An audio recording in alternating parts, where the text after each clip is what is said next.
this moment of our nation, the voice of the church is needed. The voice of the church is needed because the church is the salt of the earth. Na Biblia inasema, if the salt loses its saltiness, of what value is it? But to be trampled upon by men. Najua mambo itakuwa sawa, but msiwe na wasiwasi. It is the labor pains of childbirth, of starting a new chapter in our country. Things will be okay.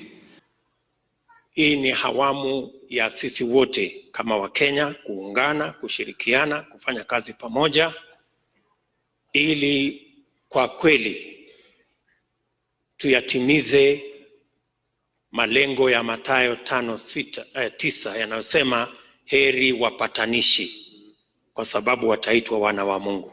Sisi wote tuwe wapatanishi katika taifa letu la Kenya. Kwa hivyo mimi nasema Mungu awabariki nyote, Mungu awalinde, tuishi kwa amani, tupendane vile tumeambiwa na viongozi wetu wa kidini, na mimi sina shaka.